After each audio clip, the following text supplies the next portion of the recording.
What? I can't believe it. A wife trying to use her husband's parents' bathroom? That's unbelievably rude. This is why I don't like those brought up by single parents. Since we got married, I have been trying to find out what my mother-in-law doesn't like about me, to the point where I could say that her hobby is bullying me. My mother-in-law has been bothering me a lot in this way.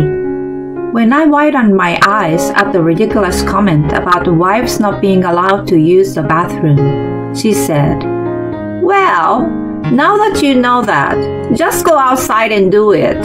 If you don't make it in time, you will be the one in trouble, right?" I left the house with a smile on my face, thinking it was her head that was unbelievable. 3 hours later, there she was in front of me. "No! Stop, please!" I saw my mother-in-law desperately pleading with tears in her eyes. My name is Willow, a 30-year-old office worker. My husband Robert and I got married just a few months ago, after 3 years of dating. I would like to say that our marriage is smooth sailing, but in fact, it is not. I have no complaints about my husband, and he's very supportive of doing the housework. The problem lies with my mother-in-law, who lives outside of the state. When I decided to get married, my married friends advised me that no matter how kind my mother-in-law seems, there will always be problems with them. So I was prepared for it to some extent. However, my mother-in-law was far crazier than I had imagined. About a month after we got married, we came home from work and found someone sitting in front of our front door. Who is that? What if it's a prowler? No one was scheduled to visit us that day, so we were contemplating on whether to talk to the management company or call the police. As we were wondering, the person noticed us and called out, "You are so late! How many hours do you think I waited here?" It was only then that we realized that the person approaching us was my husband's mother. "What? Why are you here, Mom? If you are coming, you should call me. It's common sense." My husband scolded my mother-in-law for showing up without any notice, but she dodged his rebuke. "Let me in now that you've come home. I'm completely chilled under the cold weather." As soon as she said this, I became impatient. "Please, could you give us a minute? It's a little messy right now."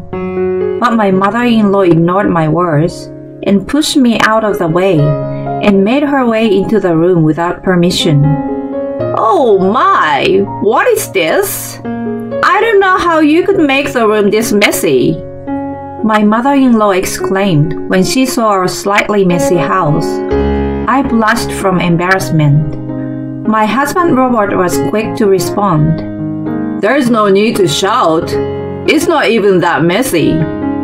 It's the busiest season of the year at our company, and Willow and I are both tired these days. We both decided that we'll do all the cleaning on our days off. Besides, it's none of your business, is it?" my husband said, scratching his head as he headed for the bathroom. As he said, we've been working hard lately and had just come home that day with takeout. My mother-in-law glanced at the bag and sighed. "I guess a child raised in a home without a mother is no good.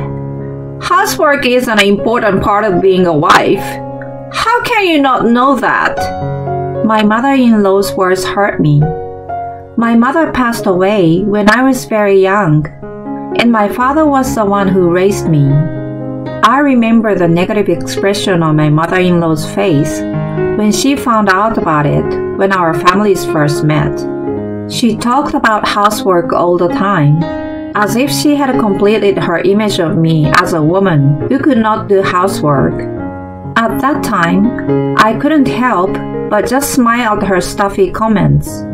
Eventually, my husband and father-in-law helped me out of the situation by warning her that it was rude for saying that to a person who had just met. But at the end, Willow get hot-tempered sometimes, probably because she was raised by only her father. However, she is a good cook, much like my late wife.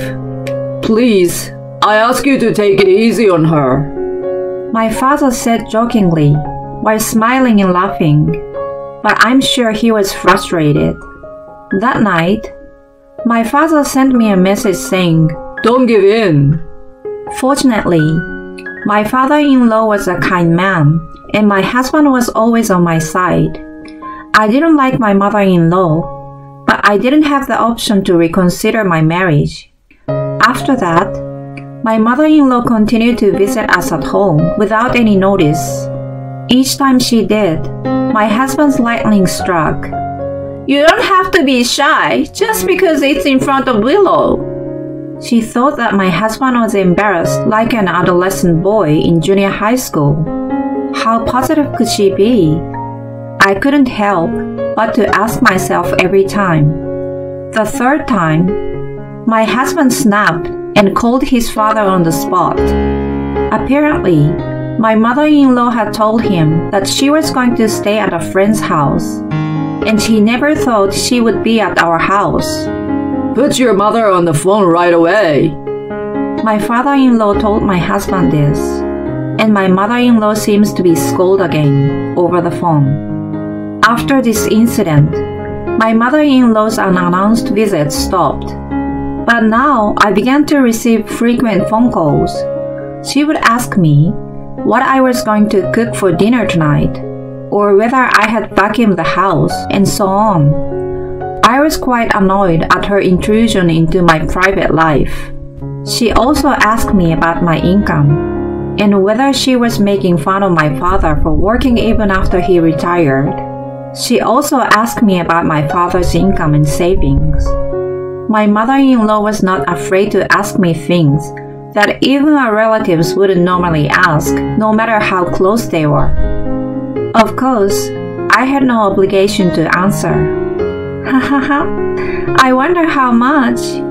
I just fake smiled and got through it. Although she was asking me so many unnecessary questions, my mother-in-law didn't talk much about herself. I remember a similar girl when I was a student. She was a gossip monger and took pleasure in the misery of others. It took a lot of energy to deal with her, so I reduced the number of times I answered the phone to once every 2 calls, then once every 3. Eventually, I started answering the phone every 5 times. Then, when I didn't answer the phone, she started blasting her little complaints to me into my voicemail. "Don't get carried away, even though you're just a wife. You know, kids who don't have their mothers by their side don't grow up to have any common sense. I can see it in your father. He looks like he has a low income and uneducated. And of course, you're the same too." I didn't deserve to be told this much, just because I didn't answer the phone. In short, my mother-in-law hates me.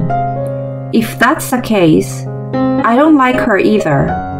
I don't care if she talks bad about me, but I don't allow her to talk bad about my father. We don't even have to get along. Fortunately, we live pretty far from each other, so I will keep a reasonable distance from her. I was still thinking that way at the time, but I had no idea that a few months later, I would find myself in such a situation. When the end of the year approached, I contacted my father and talked about which family to visit for the holidays. "I have to work at the end of the year, so I probably won't be able to go home. It's the first holiday since you got married, right? Wouldn't your mother-in-law be annoyed if you didn't go back to Robert's parents' house?" When my father said that, I thought to myself, that's true too. Thus, I made my first trip to my parents-in-law's house. When I arrived, my mother-in-law greeted us with a smile. However, the moment my husband entered the house, she shut the door.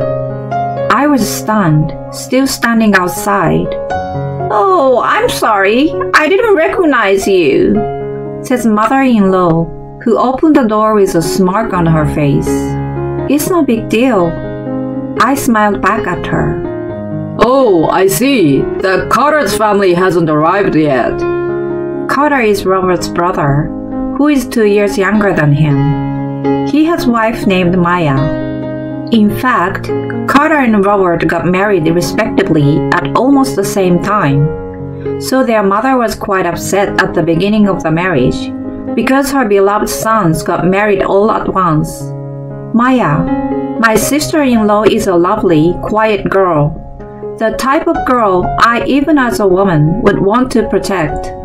While waiting for my brother-in-law and his wife to arrive, my mother-in-law and I began preparing the meal in the kitchen. She didn't seem to be amused by my surprisingly skillful movements. "Well, it's normal to be able to do this much. The important thing is the taste." She seems to be upset at my lukewarm answers to that. "You really aren't worth a lovable wife." She sat down on the chair with a thump and mumbled to herself. It's driving me crazy. My son is taken by you, and there's nothing to look forward to when living alone with my husband. That chatterbox neighbor next door, I don't know if she has a new grandchild or what, but her bragging is just annoying." I didn't want to be in the same space anymore with my mother-in-law, who has nothing but bad things to say about other people whenever she opens her mouth. I should go to the bathroom to escape this. "I'm going to the bathroom. Please look over the pot." Then, my mother-in-law stood in the doorway as I was about to leave the kitchen. What is it?" I was puzzled, and my mother-in-law grinned at me with a sickening smile. "What? I can't believe it. A wife trying to use her husband's parents' bathroom. That's unbelievably rude. This is why I don't like those brought up by single parents." I didn't understand her words, and it simply confused me. "You say single parent every time you open your mouth, but I have never been ashamed of being raised by a single parent. I think you should stop thinking like that, because it's quite rude as a person." Perhaps infuriated by my attitude, she finally grabbed my arm as I was leaving the kitchen. "I don't care what you say. I can't let an outsider use our bathroom." "Well, now that you know that, just go outside and do it. If you don't make it in time, you will be the one in trouble, right?" She even told me to go to a park nearby, so I just ran out of the house. When I returned to my parents' house a few minutes later, I heard arguing from the back of the room. "Carter, what nonsense are you saying? What do you mean you're cutting me off?" Shouting, my mother-in-law's eyes were on my brother-in-law and his wife. Why don't you understand? I mean exactly what I said. You have been nasty to Maya. Did you think I didn't know anything? I came here today to cut you off." I could see the strong will in my brother-in-law's eyes as he glared at her. "Not only to Robert's place, but to Carter's place. Really, how much time do you have on your hands?"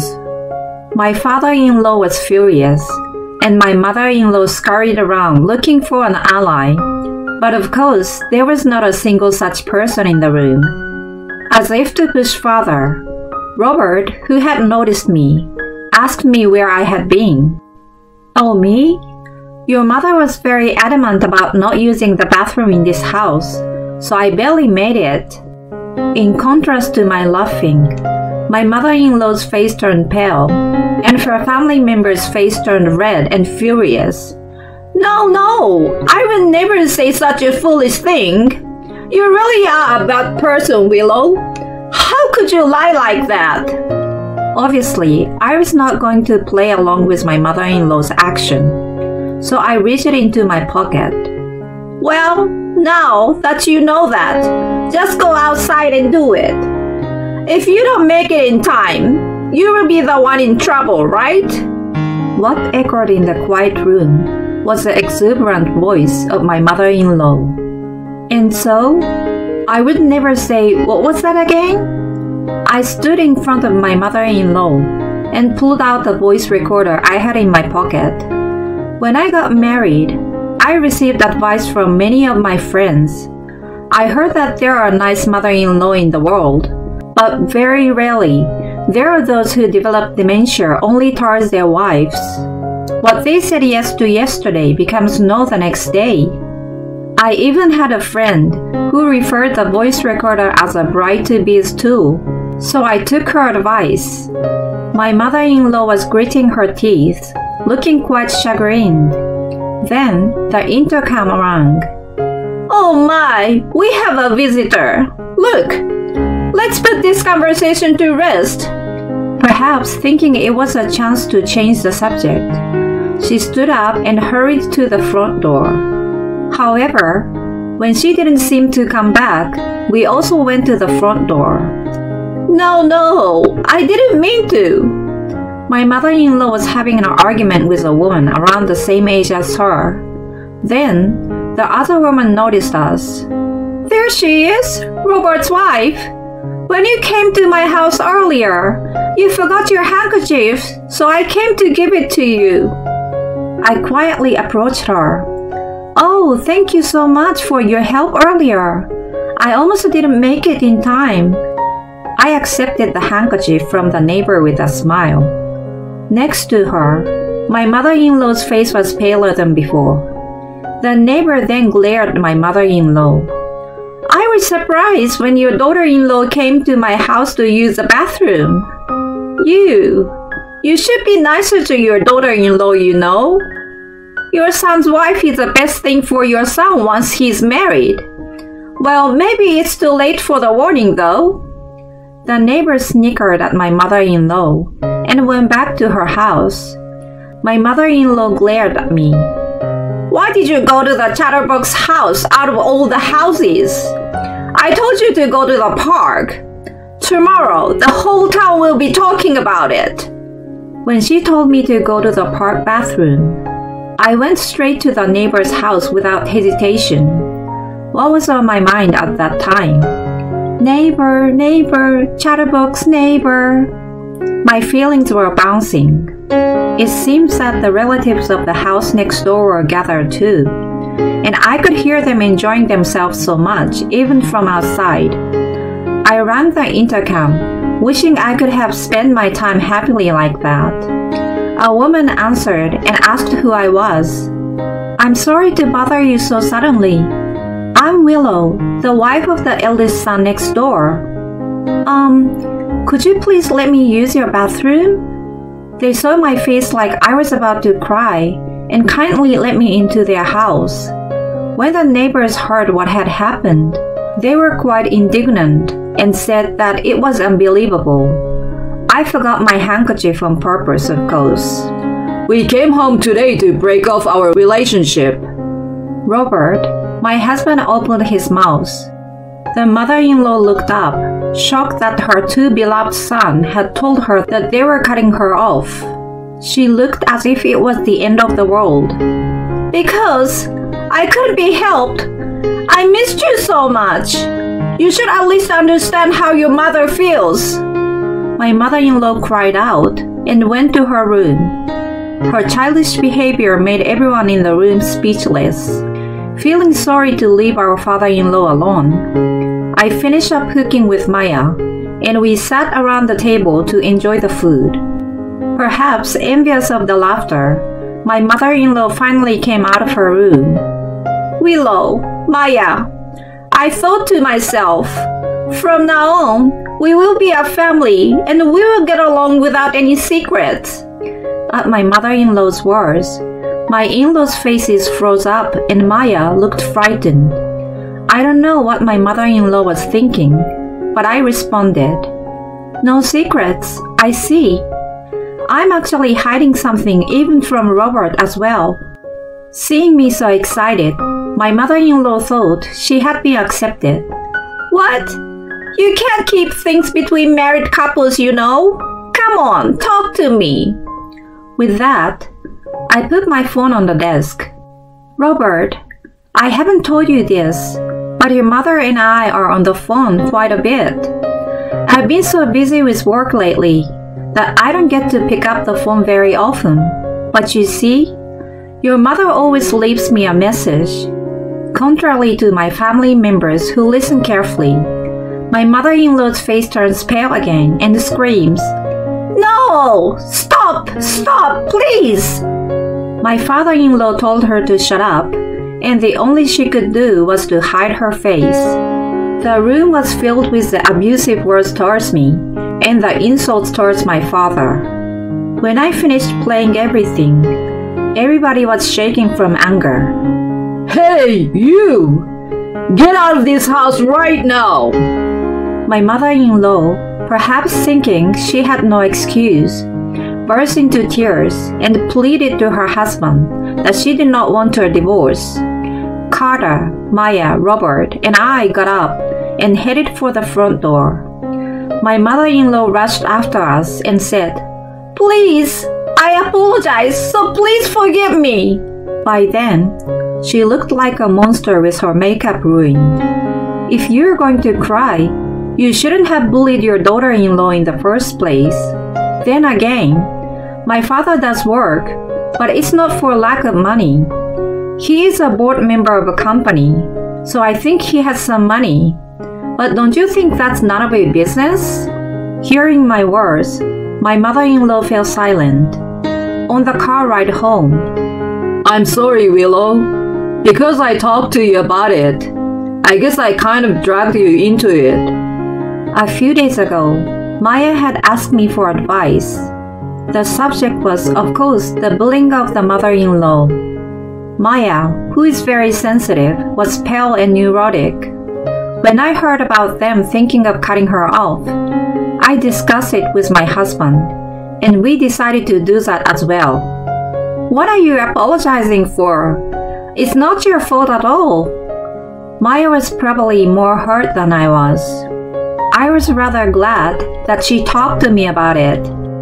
Actually, I had already told my father-in-law about what we were thinking, and he said he would decide whether to get a divorce or not after seeing her behavior. It seems that my mother-in-law's behavior that day was decisive enough for a divorce, and a few days later, my father-in-law informed me about it. My mother-in-law's parents had already passed away, so with no one to rely on and no money to move far away, she had no choice but to remain in her hometown. It looks like she started working part-time, but the story about her had already spread within the small town. What? She wouldn't let her daughter-in-law use the bathroom? How did she do something so stupid? They gossiped about her, and she became completely isolated at work. And soon she quit her job and moved to another one. She got what she deserved, and she will regret it for the rest of her life. My father-in-law sold his house and moved near ours. My brother-in-law and his wife also live nearby, so the five of us often get together and spend our time happily around the dinner table. My father also comes to visit occasionally, and he and my father-in-law have become such good friends that they call each other by their first names. When I was a little girl, I sometimes felt lonely on days when my father came home late from work. But now, I see my loving husband and his family having a good time in front of me. As I watch them with a smile on my face, I sincerely reflect on the happiness I feel today